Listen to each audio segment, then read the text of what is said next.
En la próxima hora, un gran tema nacional será sometido al juicio de la opinión. Tendremos un fiscal y un defensor. Ustedes darán el veredicto. Modera Claudia Cano. ¿Qué tal? Muy buenas noches, bienvenidos, gracias por acompañarnos. Estamos nuevamente aquí en Veredicto. Este es el programa de los grandes debates a nivel nacional que se transmite aquí por el Canal 1.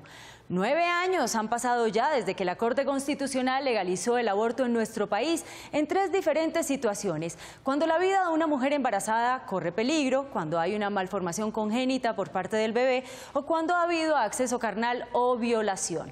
9 años en los que se han instaurado cientos de diferentes demandas y cuyo fallo ha estado más a favor de esta orden constitucional. Pero también ha habido quienes han intentado ponerle un poco de zancadilla, quienes han sido la piedra en el zapato. Estamos hablando de algunas entidades de salud. Por eso hoy queremos poner nuevamente sobre el tapete, sobre la mesa, el tema del aborto y saber si se debe anular o ampliar esta sentencia llamada la C-355 de 2006. Ustedes aquí escucharán los argumentos de la Fiscalía y la defensa, pero ustedes aquí tienen la última palabra. Hacemos una pausa y regresamos.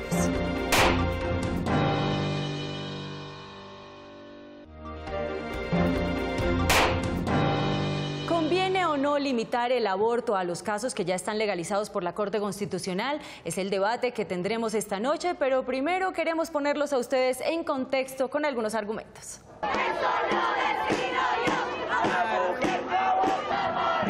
Anualmente en Colombia se practican más de 400.000 abortos, según cifras del Instituto Guttmacher, a pesar de que el Código Penal castiga esta conducta hasta con 54 meses de prisión.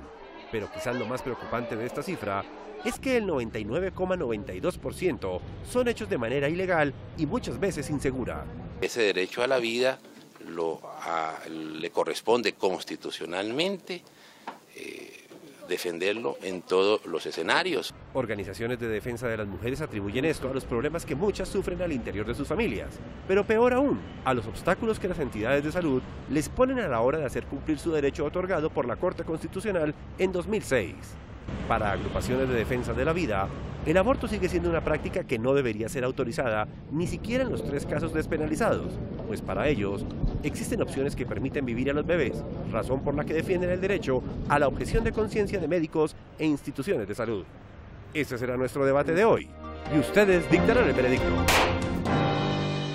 Limitarse el aborto a los 3 casos autorizados ya por la Corte Constitucional es el debate que entonces tendremos esta noche. Recuerden ustedes, a partir de este momento pueden ingresar a nuestra página de internet www.veredicto.tv. Allí encontrarán una casilla perteneciente a la Fiscalía y otra a la defensa para emitir su voto. También recuerden que recibimos sus opiniones y comentarios a través de nuestro fanpage en Facebook y de nuestra cuenta en Twitter @veredictontc.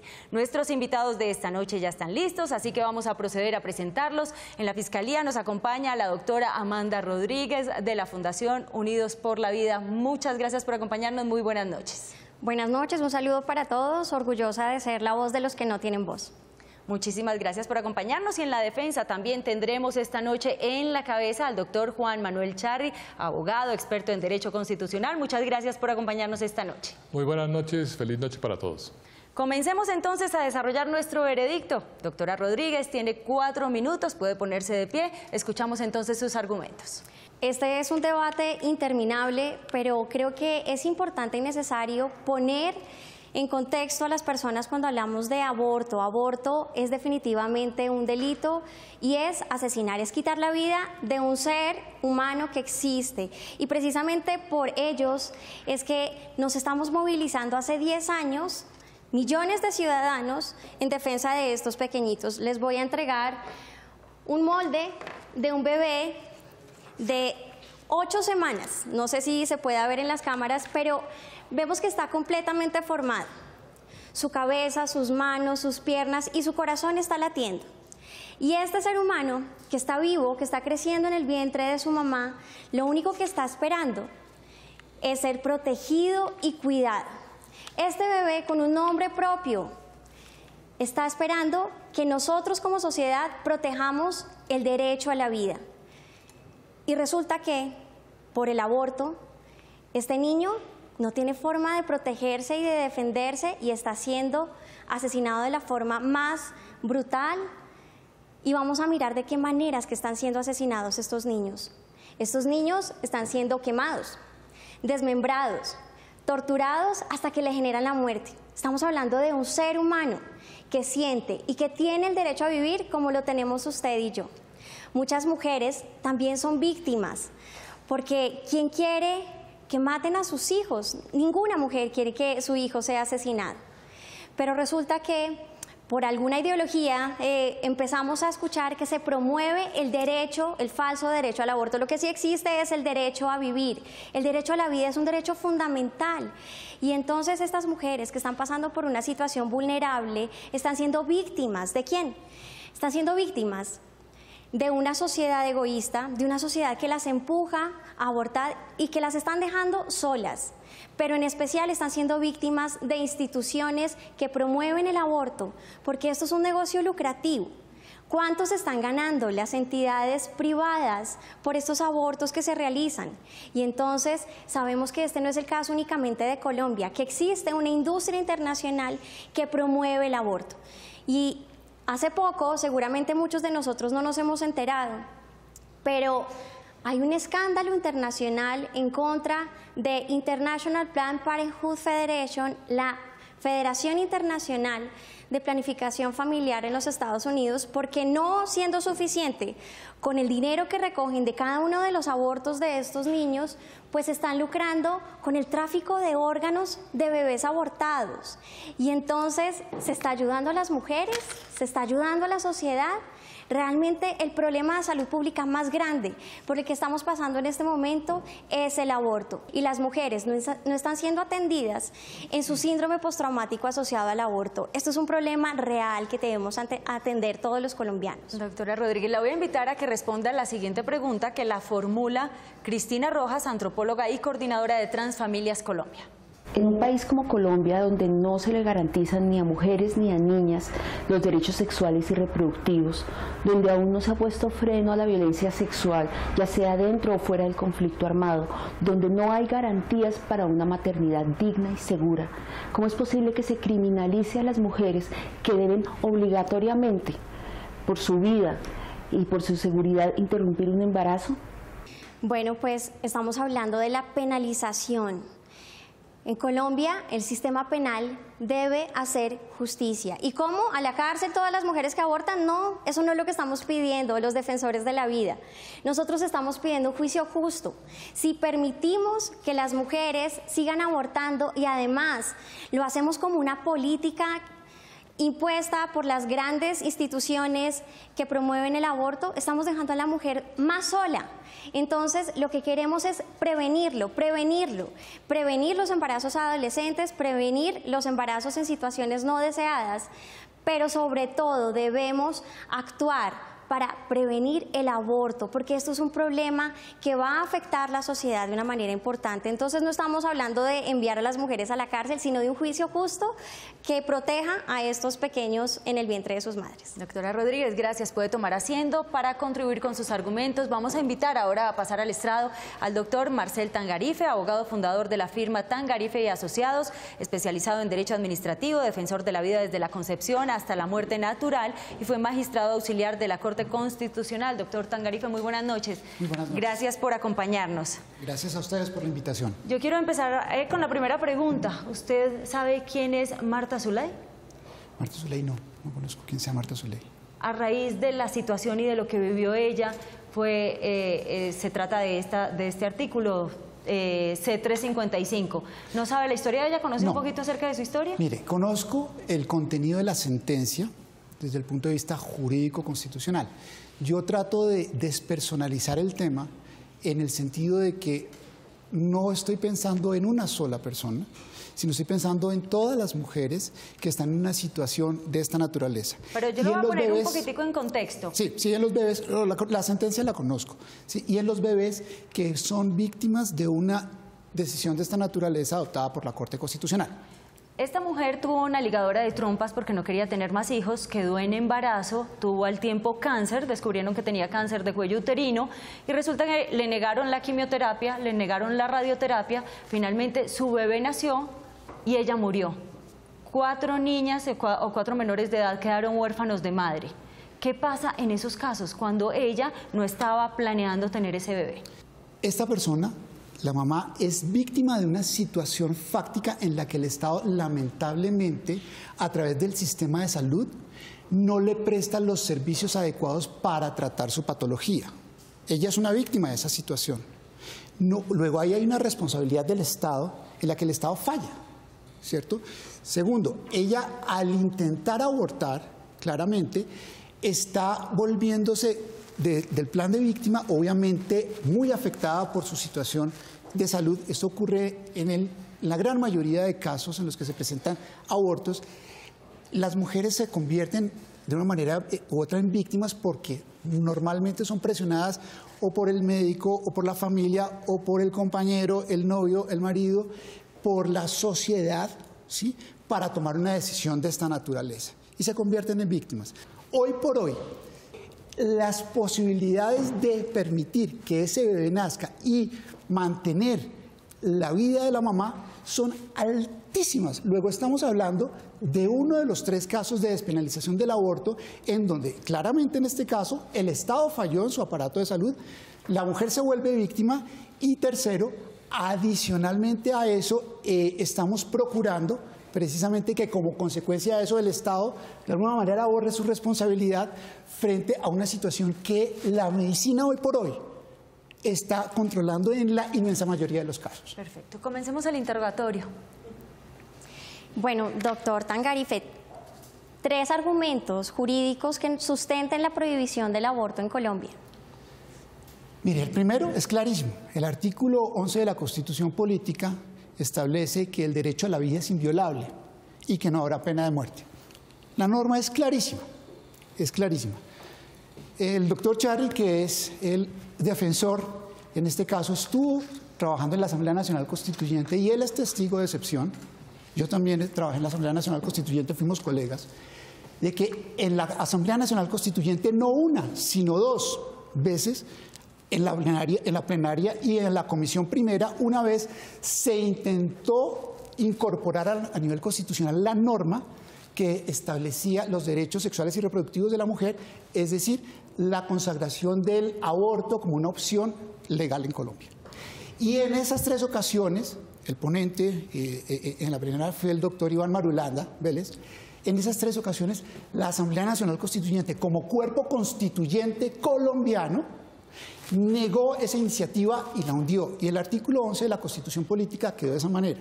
Segundo, la Corte Constitucional en el año 94, 95, si mal no recuerdo, en la primera oportunidad que tuvo la ocasión de referirse a este tema directamente, se apegó al texto de la norma constitucional y dijo, no, el derecho al aborto no existe. No, el derecho al aborto, el aborto no se puede despenalizar en ningún caso. Y por tanto, a la luz del artículo 11 de la Constitución Política, es constitucional la norma que establece ese tipo penal. Después la Corte Constitucional, en la sentencia que ya se ha citado acá, hace 9 años, lamentablemente, dijo una cosa totalmente distinta. Y ni siquiera por unanimidad, sino por una mayoría de la sala plena, tomó una decisión en la cual dice, no, de pronto en esta ocasión, en la que estamos teniendo la oportunidad de volver a analizar el asunto, una mayoría, repito, no la unanimidad de la sala plena, dijo, vamos a despenalizar el aborto en 3 casos. Pero esa interpretación, de alguna manera, significa que la Corte Constitucional se excedió en el límite que el constituyente primario le había establecido al negar en 3 oportunidades esa posibilidad de que el aborto fuera considerado como un derecho entre los derechos reproductivos de la mujer. ¿Alguna otra pregunta? Sabemos que la peor forma de violencia contra la mujer es el aborto. ¿Cómo y de qué manera podemos proteger a aquellas mujeres que están pensando en abortar? Veamos el tema primero desde la perspectiva constitucional. La Corte Constitucional ha señalado que la dignidad humana es un derecho fundamental y eso proviene de diversos tratados internacionales sobre derechos humanos. Dentro de la protección constitucional a la mujer está, por supuesto, el derecho a la dignidad de la mujer. La Constitución política establece además una protección especial para dos grupos sociales: los niños y las mujeres. ¿Y las mujeres en qué situación? En estado de embarazo. Así también lo dice la Ley de Protección de la Infancia y de la Adolescencia. La mujer en estado de embarazo es un sujeto especial de protección, porque a su vez se entiende que el bebé que está en su vientre es un ser humano concebido que es sujeto de derechos y obligaciones. Segundo, eso correlativamente e inescindiblemente genera una protección al concebido y no nacido, ¿sí? El Código Civil lo dice. Ha habido algunas interpretaciones de la Corte Constitucional intentando desactivar esa norma que inclusive es del siglo XIX. Es decir, desde el siglo XIX reconocíamos nosotros la existencia del concebido y no nacido como ser humano, sujeto de derechos y obligaciones. Eso desde esa primera perspectiva. Desde la segunda perspectiva, y uniéndonos al comentario anterior, hay que tener en cuenta que el Estado tiene una obligación constitucional de proteger especialmente a la mujer en estado de embarazo. ¿Qué estamos viendo en la práctica? Que lamentablemente eso no ocurre porque el Estado no le está brindando esa protección especial a la mujer. ¿En qué sentido? En que la mujer que se considera que está en alguno de los tres casos y está pensando en tomar una decisión de esta naturaleza, no está recibiendo del Estado ni de las instituciones prestadoras de servicios de salud que pertenecen al sistema de salud una opción distinta que le permita mostrarle a la mujer la posibilidad que tiene eventualmente de tener ese bebé y entregarlo en adopción, en cualquiera de los tres casos, ¿sí? Partiendo además de la base de que los tres casos son excepcionales. ¿Pero qué tantas trabas le ponen ahí a la mujer? Ese es un problema de actuación del Estado, no es un problema de la mujer. El Estado es el que está fallando principalmente en proteger la dignidad de la mujer y en proteger al concebido no nacido. Es que mire que desde el punto de vista ontológico, la filosofía de la Constitución Política del 91 es muy interesante, porque establece que todo el sistema jurídico colombiano, debe estar soportado y sustentado para que el Estado y los particulares actuemos y la sociedad actúe en defensa y protección de los más débiles. Y el más débil de la sociedad es el concebido y no nacido. Doctor Tangarife, muchísimas gracias. Le voy a pedir que conserve su asiento porque ustedes ya también tuvieron la oportunidad de conocer a quien es nuestro defensor esta noche. Vamos a hacer una breve pausa comercial y regresamos con el contrainterrogatorio.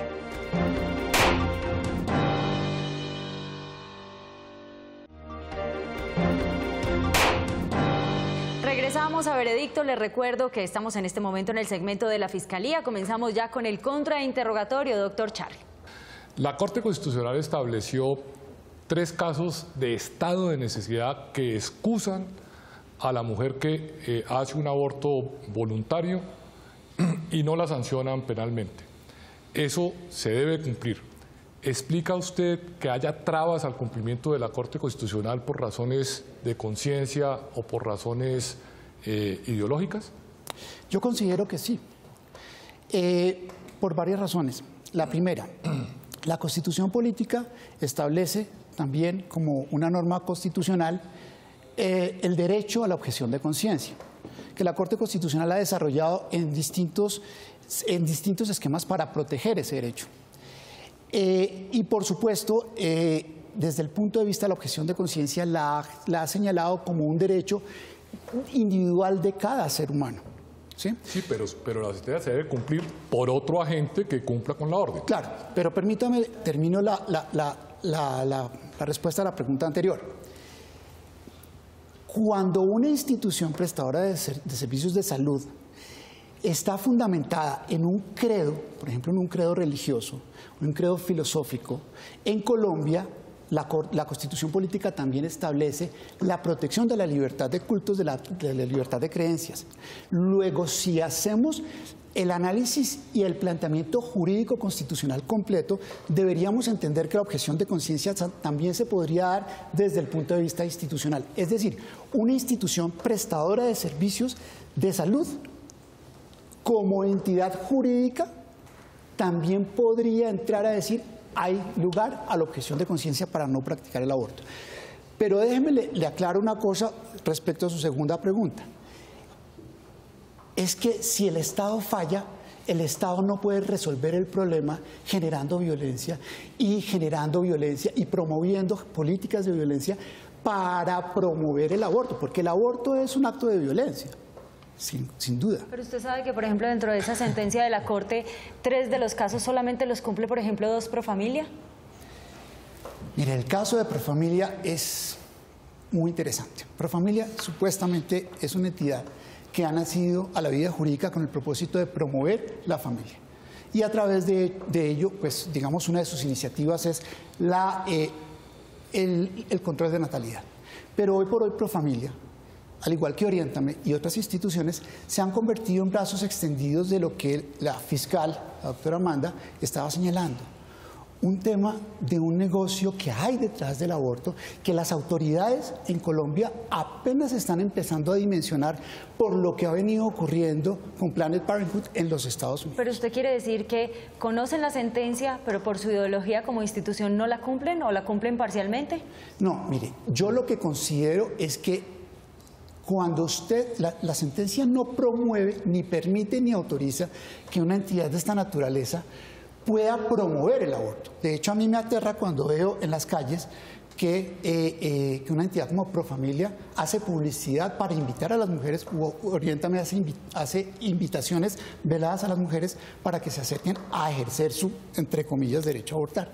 Ese derecho no existe. No pasa en esas circunstancias, porque lo dice su misma página de internet. Yo ingresé a la página y solamente lo hacen cuando la mujer corre peligro, está en peligro su vida, o cuando hay un caso de violación, pero no cuando hay malformación del bebé, que es un derecho citado por la Corte. Le quiero decir que lamentablemente nosotros tenemos casos documentados a través también de entidades como Unidos por la Vida, en donde lamentablemente las entidades prestadoras de servicios de salud no están cumpliendo con los parámetros mínimos que estableció la Corte Constitucional. Estamos de acuerdo, doctor Charri. Siguiente pregunta. Sí, es que yo quisiera plantearlo en estos términos, doctor Tangarife. La Constitución del año 91 estableció la libertad religiosa y la libertad de credos. Eso implica que puede haber distintas concepciones éticas. Sí. ¿No será que los objetores de conciencia y los que tienen una determinada concepción ética están dejando de aplicar una sentencia de la Corte Constitucional que es obligatoria para todos, indistintamente de la posición religiosa o ética que tengamos? Yo creería que no. Vuelvo, insisto, porque lamentablemente... Pero yo creería que sí, porque su respuesta anterior nos dijo que no cumplían con la orden porque tenían un credo religioso y que se debía extender la objeción de conciencia incluso a las instituciones. Es que la objeción de conciencia, cuando usted la ejerce, se convierte en es un derecho, pero se convierte en una excepción a una regla. Para la persona, no para la institución. Pero por eso le estoy diciendo, si hacemos un análisis jurídico constitucional integral y no parcializado, las personas jurídicas, que también son sujetos de derechos y derechos fundamentales, como le ha dicho la Corte Constitucional, cuando están fundadas en un credo de esta naturaleza, ¿sí?, tendrían todo el derecho para entrar a objetar de conciencia libremente, sin que eso signifique la violación de la sentencia de la Corte Constitucional, sino que ellos estarían dentro de un estado de excepción que les permitiría, por razones de su propia conciencia, no aplicar los efectos de la sentencia de la Corte Constitucional. Pero no para las instituciones.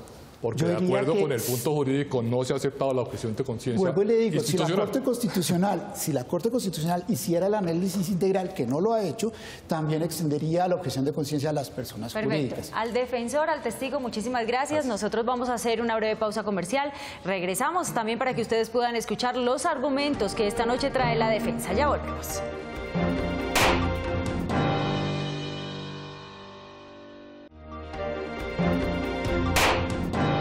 Regresamos a Veredicto, ya ustedes escucharon los argumentos de la defensa, ahora escuchemos también la exposición que nos trae el defensor. Adelante, doctor Charri. Yo quisiera empezar por señalar que la Constitución del año 91 estableció una libertad de conciencia y libertad de cultos. Eso implica una diversidad de valores que se tienen que conciliar. O sea, no todos los colombianos tenemos que estar en la misma concepción ética y moral. De tiempo atrás, o sea, antes de la Constitución del año 91, se ha establecido que el aborto es un delito y se han dado muchas discusiones. En buena hora, la Corte Constitucional reconoció que, siendo un delito ajustado a la Constitución, había hechos excepcionales que justificaban que se tomara esa medida voluntariamente. Ya se han mencionado aquí el caso de un embarazo causado por una violencia sexual, de la malformación insalvable del feto, de que se ponga en riesgo la vida de la madre. Son estados de necesidad en el derecho penal que justifican una conducta inicialmente concebida por el legislador como punible. Nos preguntamos si hay otros estados de necesidad que superan la discusión puramente filosófica y conceptual, porque hay concepciones de tipo social que demuestran que en Colombia son muchísimas las madres jóvenes que quedan embarazadas y que no tienen ninguna otra opción, que se les cierran sus oportunidades de desarrollo y que muchas veces llevan a su familia y a su hijo a unas condiciones de pobreza y de falta de oportunidades. Yo creo que no es suficiente decir que es responsabilidad del Estado, es calidad de vida para los ciudadanos y tienen que haber decisiones libres. Además, en el cambio de las concepciones de derecho que estamos viviendo en este mundo globalizado, han aparecido con toda claridad los derechos de la mujer, los derechos a su autonomía reproductiva, los derechos sexuales, la disposición de su propio cuerpo.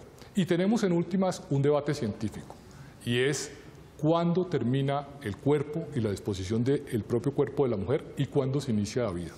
En una concepción, digamos que tradicional y convencional, se nos ha querido presentar que la vida empieza desde el momento de la fecundación del óvulo y que a partir de ese momento deben haber protecciones a esa vida que se está gestando. Pero a veces ni la madre ni el padre lo saben. Y si tuvieran posibilidad de tomar una decisión para crear una familia responsable y sacarla adelante, quisieran no haber tenido esa fecundación y poder resolver sobre ella.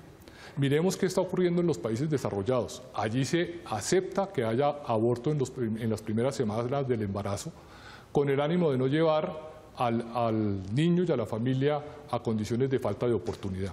Yo creo que en Colombia debemos revisar esos valores, verlos no desde la óptica individual sino social y entender que se tiene que sacar una familia en condiciones dignas y con posibilidades. Doctor Charri, ¿pero usted ahí no nos está hablando de una futura masacre? No, porque yo creo que se incurre en un sofisma al querer presentar el tema como un asesinato y como condiciones de indefensión. Yo creo que estamos frente a un tema de definición científica y es cuándo realmente hay una nueva vida y cuándo hay una vida de la mujer y de su decisión de vida, porque la afecta para siempre. La responsabilidad de un hijo es algo que acompaña al padre prácticamente que hasta el día de su muerte. Además, mucho se ha hablado de las malas condiciones en que se realizan los abortos clandestinos y por dar una discusión de carácter teórico, en la práctica en Colombia se cometen más de 300.000 abortos anuales y en muchísimos casos, miles de casos, 99%. Hay madres que pierden la vida o que salen lesionadas irreparablemente. El 99% lo hacen de manera clandestina, pero usted sabe, una adolescente de 14 años, si está en condición o no de decidir sobre la vida de un bebé. No, yo diría que es muy difícil. A veces no tienen las condiciones ni de educación, ni sociales, ni la oportunidad en el tiempo para tomar esas decisiones. Están llevadas por el descubrimiento del sexo, muchas veces sin la pedagogía adecuada, sin el conocimiento de los controles de la natalidad, y concepciones del pasado han querido poner barreras para que las personas conozcan cómo es su sexualidad y puedan tomar decisiones voluntarias y conscientes sobre la reproducción y sobre la creación de la familia. Perfecto. Lo voy a invitar, tal como ocurrió en el caso de la Fiscalía, que responda a la siguiente pregunta que la plantea la directora del Departamento de Promoción y Defensa de la Vida y Conferencia Episcopal, la doctora Danelia Cardona. Conocemos que detrás del aborto hay todo un tema de negocios. Yo quisiera preguntar si al legalizar y liberalizar completamente el aborto no pondríamos en mayor riesgo a las mujeres que van a abortar porque cualquiera quisiera tener un centro de abortos de donde lucrarse. No, yo creo que es un falso debate hablar de la gran empresa económica que hay detrás del aborto. Es posible que haya personas que se lucren de la tragedia humana que es un embarazo indeseado, sobre todo de personas jóvenes que no han tomado la decisión conscientemente. Lo que hay aquí es un grave problema social, una falta de decisión en la creación de la familia y la angustia generalmente de personas muy jóvenes que no están en capacidad de afrontar esa nueva responsabilidad y acuden a la vía ilegal para poder solucionar lo que para ellos es inmanejable. De manera que es una responsabilidad de buenos marcos jurídicos, de introducción de nuevos valores, de nuevas responsabilidades y nuevas pedagogías que no embarquen a jóvenes de 14 o 15 años en la responsabilidad inmensa que es tener una familia indeseada cuando no tienen la posibilidad económica, educativa, académica, social y profesional de sacarla adelante. Doctor Charri, muchísimas gracias. Puede tomar asiento. Gracias. Vamos a invitar entonces a su testigo para que contribuya con sus argumentos. Vamos a invitar a pasar aquí al estrado a la doctora Angélica Lozano, representante a la Cámara por el Partido Verde, abogada de la Universidad de La Sabana, fue alcaldesa de la localidad de Chapinero, exconcejal de Bogotá, activista cívica y política. Doctora Lozano, muy buenas noches. Un gusto estar acá. Gracias por acompañarnos. Siempre feliz del debate público. ¿Qué pasa cuando una mujer, sea adolescente o no, o esté en edad madura, y su doctor le dice que hay un porcentaje mínimo de que su bebé nazca con alguna anomalía? Y esta mujer decide, está entre el debate de abortar o no. Es una difícil situación por la que atraviesan miles de mujeres. Nadie aborta feliz. El último escenario, el que nadie quiere, es el de un aborto, de modo que ante esa difícil situación la Corte Constitucional ha amparado y ha hecho que la mujer tenga la decisión de interrumpir voluntariamente su embarazo para que se preserve su vida. ¿Es justo que una mujer no tenga las condiciones económicas, que haya quedado en embarazo para sacar a su bebé adelante y que se haya penalizada entre 16 y 54 meses y el hombre siga por la vida dejando a otro tipo de mujeres en embarazo? Es una grave injusticia. Colombia es un país de madres solteras. Colombia es un país de niños, niñas y adolescentes sin afecto. Porque vamos a ver, y en muchos casos son embarazos no planeados, no deseados, ajenos al momento de vida. Repito, huérfano, porque casi siempre los hombres carecen de la responsabilidad, de la actitud para estar ahí a lo largo de la vida, y las mujeres viven todo esto. La salud mental es una de las causales que ha protegido la Corte. Salud mental no es un diagnóstico extremo, permanente de incapacidad laboral, por ejemplo, no. Salud mental es una afectación que le permita a la mujer, que le impide asumir idóneamente la máxima responsabilidad de la vida. La salud mental tiene que ver con el choque a ese proyecto de vida para que sean niños y niñas deseados, queridos, cuidados, que es el drama que estamos viendo en nuestro país. Pero es que si usted roba, usted sabe cuáles son las consecuencias. Si usted mata, usted sabe cuáles son las consecuencias. Si usted queda en embarazo, también sabe cuáles son las consecuencias. Las consecuencias del embarazo, claro que se saben, pero este círculo tiene un antecedente antiguo, la educación sexual. Cuando promovemos una política intensa, práctica, concreta,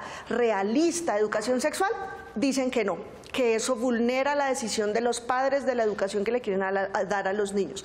La educación sexual no es solo anticonceptivos, tiene que ver con la educación emocional para las relaciones. Detrás de la violencia intrafamiliar, del maltrato a la mujer, ahí está la carencia de esa educación sexual que integre la relación, la educación emocional para las relaciones. Entonces, si queremos una política audaz, intensa de educación sexual, dicen que no, que eso vulnera las ideas y los principios de fe o de religión que quieren inculcarle a sus hijos. Y luego, cuando viene el embarazo prematuro, las cifras son alarmantes. De 10 a 14 años se presume siempre que hubo violación, porque a esa edad las niñas no tienen la madurez emocional para decidir la sexualidad. Pero el grueso de los embarazos está entre 14 y 19 años. Y le doy una última cifra. El aborto no es solo en las mujeres más jóvenes. Mujeres maduras, que ya son mamás, que ya tienen 1 o 2 hijos, dicen, no puedo asumirlo, afecta la salud mental de muchas de ellas, estoy sola, el hombre no está, y toman la decisión en el marco de la sentencia de interrumpir. Pero luego vienen, no las trabas del Estado, doctor Tangarife, vienen las barreras de los opositores a la interrupción del embarazo para aprovecharse del Estado, inventarse, por ejemplo, la objeción de conciencia institucional. Un edificio no tiene conciencia. Pero en ese caso de la mujer madura, ¿es una responsabilidad moral o constitucional? La Constitución ampara para todas las edades. La sentencia no distingue entre edades. Quiero darle ese dato a la ciudadanía. El embarazo no es una cosa de niñas jovencitas irresponsables, el aborto. Las mujeres maduras, casadas, establecidas, con una pareja permanente, ejercen el derecho a interrumpir voluntariamente el embarazo. Doctor Charri, comencemos con su interrogatorio. Muchísimas gracias, doctora Angélica. Muchas gracias por acompañarnos.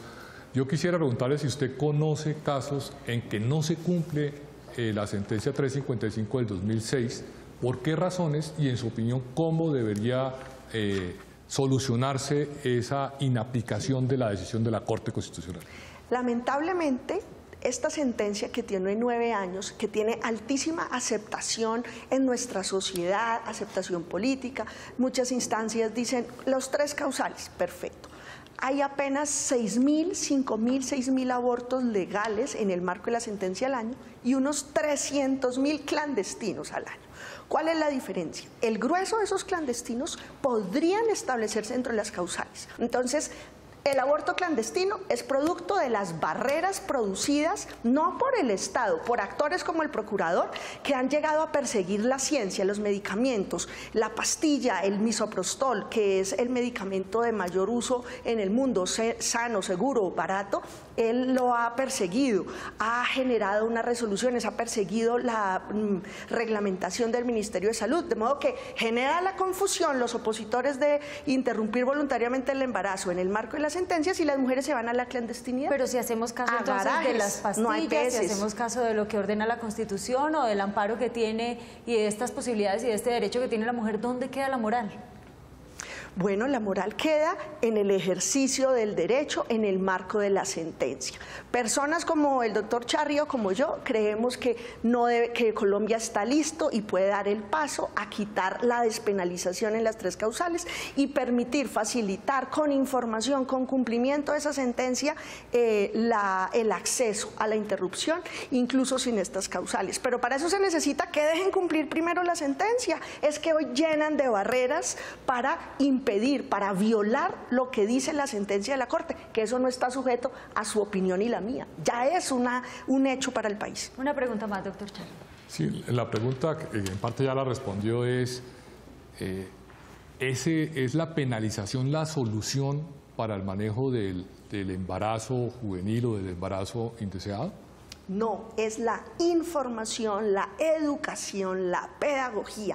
Desde la más temprana edad, la educación sexual para niños párvulos de kinder tiene que ser en torno al autocuidado, por ejemplo, para prevenir, para impedir, para rechazar esa caricia maliciosa que termina en abuso sexual. Pero esa educación sexual tiene que ser intensa, realista y de la vida actual para que tengamos información para decidir, acceso a anticonceptivos para no abortar y si toca, al final, un aborto legal y seguro para no morir. Es que lo decimos muy fácil en el escritorio, pero el aborto es una realidad a lo largo y ancho del país. Y entre más pobres, más sufren, porque son las mujeres más pobres las que recurren al peor servicio, al de un chuzo de garaje, cuando tienen que ser las EPS y las IPS en el sistema de salud. No va a generarse ningún negocio nuevo. Es el sistema de salud, este es un tema de salud pública. Doctor Charri, muchísimas gracias. Comencemos con el contrainterrogatorio, doctora Rodríguez. Bueno, a mí me preocupa un poco que siempre faltan muchos argumentos científicos y nos vamos a una ideología, a un debate de moralismos, y es que hay una cosa aquí muy importante y es que este ser humano ya existe, ya está vivo, ya le está latiendo el corazón, ya es uno como nosotros. ¿A partir de cuándo, doctora, empieza a latir el corazón de un bebé? Este es un embrión, el molde, como lo llamaste, que has traído, es un embrión. ¿Cuándo empieza a latir? Mucho más adelante lo que has dicho, el sistema nervioso, pero este no es un tema médico. Perdón, es un tema yo sí de creo que vale la mujer pena aclarar que esto es un ser humano que le late el corazón muy temprano, casi desde las 6 a las 8ª semana de gestación, ya podemos saber que este niño le late el corazón. Pero es que ahí no inicia la vida, la vida inicia en el momento de la fecundación, y eso es algo que no vamos a decidir nosotros en este debate, eso es algo que es real y que es una verdad científica. El espermatozoide con el óvulo. Perdón, doctora, y hace un rato entonces hablábamos del problema de salud mental, y entonces decimos, las mujeres que más acuden al aborto es tras la causal de problemas de la salud mental. Y aquí tengo algunas cifras. Los registros del distrito dicen que en el 2004 se realizaron 8.811 abortos, de los cuales el 98.5% están justificados tras la causal de riesgo para la vida o salud de la madre. Y entonces dicen que esto le va a dañar su proyecto de vida y que le va a generar un trastorno emocional. Y entonces la pregunta es, ¿conocemos cuáles son las consecuencias que trae el aborto para la mujer? Y se las estamos diciendo. Por favor, doctora, díganos cuáles son las consecuencias de un aborto. Pues las mujeres toman esta decisión en un momento crítico y mirando el contexto de su vida. Una cosa es su vida y la mía, otra la de una mujer que considera que en esa etapa no tiene la estabilidad emocional, que sufre la angustia, como lo dice la sentencia 355, que le impide sacar adelante con la responsabilidad y la plenitud de garantías para ella y para el embrión la vida. Bueno, definitivamente creo que no hubo respuesta. Hay unas consecuencias reales que son los trastornos emocionales y las consecuencias físicas. Pero tiene más consecuencias llevar adelante un embarazo no deseado, no planeado y en contra de la propia salud. ¿Quién dice es muy fácil eso que usted no va a estar No, eso no es algo que tampoco decidamos acá. Para la salud mental de la mujer es la que sigue siendo más seguro llevar a término su embarazo que la práctica del aborto. Siempre va a ser mucho más seguro. Según los que no van a estar ahí para cuidarla. Priscilla Coleman en un metaanálisis dice que el 81% de las mujeres van a tener un mayor riesgo de suicidio, de ansiedad, de depresión, de consumo de sustancias psicoactivas. Vamos con la siguiente pregunta y eso usted lo puede argumentar en sus alegatos de conclusión. Y entonces, bueno, la siguiente pregunta es: ¿en qué momento, hasta qué edad de la gestación se puede abortar y cuáles son esos sistemas de información que se están utilizando? Es falso y irrespetuoso creer que las mujeres abortan por deporte o porque sí o porque es un planchete. Cada mujer que toma esta decisión es una decisión cruda y difícil de su propia vida que merecen el respeto, porque ni usted ni yo vamos a criar el posible hijo o atender la necesidad que la lleva a esta decisión. Hacemos un seguimiento al cumplimiento de la sentencia y por eso hemos documentado 8 barreras para el cumplimiento de la sentencia. Las 8 barreras las ha dirigido el autor intelectual, es el de esa ideología que ustedes promueven, es el Procurador General de la Nación, usurpando y abusando desde la institución, ha perseguido y hostigado a mujeres, a entidades públicas como la Alcaldía de Medellín al impedir que se abriera la Clínica de la Mujer para un centro integral de servicios, ha hostigado a la Superintendencia de Salud y al Ministerio de Salud, ha demandado ante el Consejo de Estado la vigencia de múltiples resoluciones que hacen el protocolo de atención.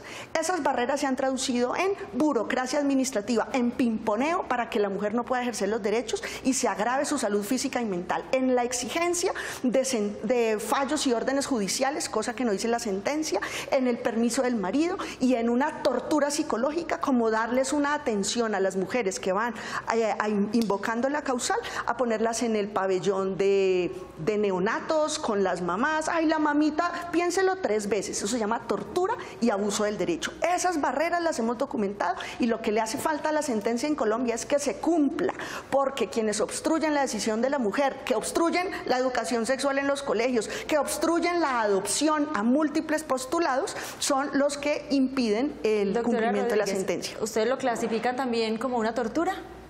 La tortura es el aborto, es empujar a las mujeres que abortan, porque es que, ¿qué se está haciendo con la mujer después de que aborta? Se le deja sola y abandonada. Aquí nosotros te ayudamos a qué? A que tú acudas a este servicio del aborto y después te dejamos sola. ¿Y qué pasa con esa mujer que ha abortado a ese hijo? No se le está haciendo seguimiento a su salud mental ni a su salud fisiológica, tampoco se le está haciendo un acompañamiento de educación sexual. Entonces, la verdad es que es una tortura que estemos empujando a las mujeres y que le ofrezcamos como única opción el aborto de su bebé que ya existe. Última pregunta corta para una respuesta corta. ¿Qué atención se le ofrece a la mujer que ha abortado? Pues las EPS incluyen el servicio de acompañamiento psicológico y emocional.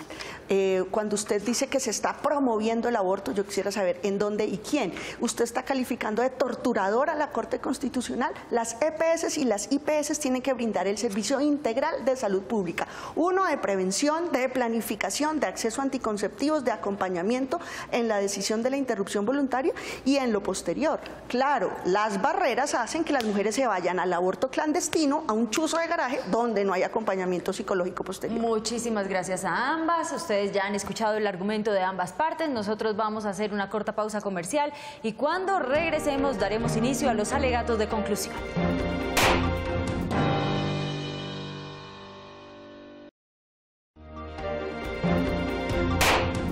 Regresamos a Veredicto. Ahora la Fiscalía y la Defensa tienen tiempo para sus conclusiones. Comenzamos con la Fiscalía, doctora Rodríguez.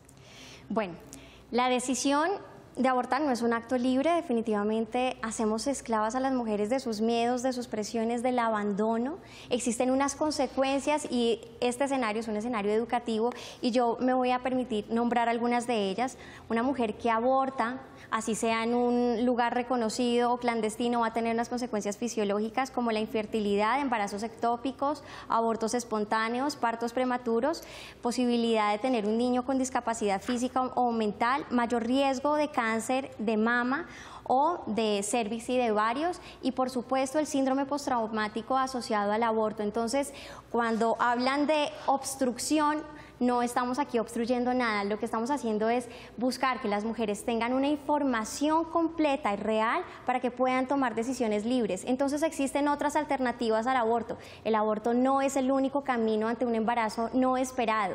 Existe la adopción y sobre todo la responsabilidad de la sociedad de acompañar a esa mujer que está pasando por un embarazo en situación vulnerable.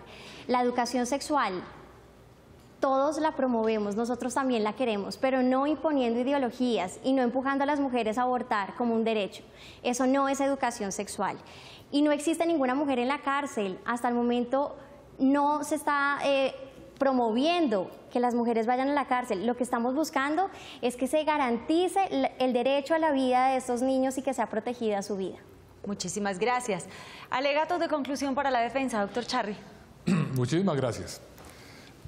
Yo, por supuesto, difiero del enfoque de mi compañera de panel, porque creo que son falsos debates hablar de asesinatos y hablar de grandes negocios. Estamos en presencia de tragedias sociales y de obligaciones a perpetuidad de la madre y el padre para sacar a una familia adelante.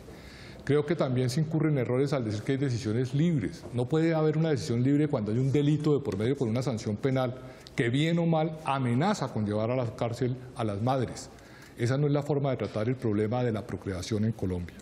Más cuando tenemos hacinamientos en las cárceles inmensos, una población carcelaria de más de 120.000 personas para una capacidad de 75.000 cupos.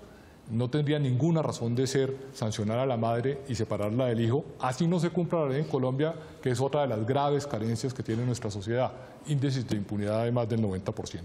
Creo que el debate de fondo es que hay diversidades de valores en Colombia, que tenemos distintos credos, que podemos pensar diferente, que la sociedad ha avanzado, que la sociedad del siglo XXI tiene otras formas de enfocar los problemas y se deben permitir las nuevas maneras de pensar. Ya ha ocurrido en otras latitudes. Este no es un debate colombiano, es un debate global. Está resuelto en Estados Unidos, en Alemania, en España, en Inglaterra, en los países desarrollados. Una postura drástica lo que va a hacer es llevar familias a la pobreza y llevar jóvenes a vidas sin oportunidad. Gracias. Muchísimas gracias, doctor Charri. Ustedes ya han escuchado los argumentos de ambas partes, pero ahora queremos conocer su opinión. Recuerde que solo quedan unos minutos para que usted ingrese a nuestra página de internet www.veredicto.tv. Encontrará la casilla de la Fiscalía o de la Defensa. Vote ya. Regresamos para conocer su veredicto.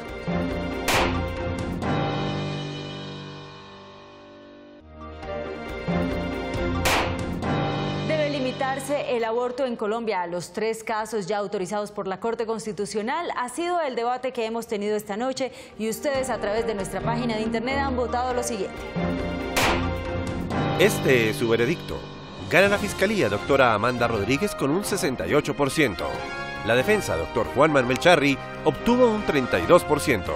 Doctora Amanda Rodríguez, usted ha asumido esta noche el papel en la Fiscalía y nuestros televidentes le han dado la razón. ¿Cómo recibe este veredicto? Bueno, pues agradecerle a todos los colombianos por defender la vida de los más vulnerables. Seguiremos trabajando incansablemente por defender el derecho de los más inocentes de nuestra sociedad y seguiremos unidos por la vida. Ustedes también en casa sacan sus propias conclusiones. A los representantes, a los testigos, muchas gracias por habernos acompañado y compartir esta noche con este interesante debate. A ustedes, nuestros televidentes, recuerden que la cita es el próximo lunes 10 y 15 de la noche, cuando tendremos para ustedes otro tema de actualidad. ¡Feliz noche!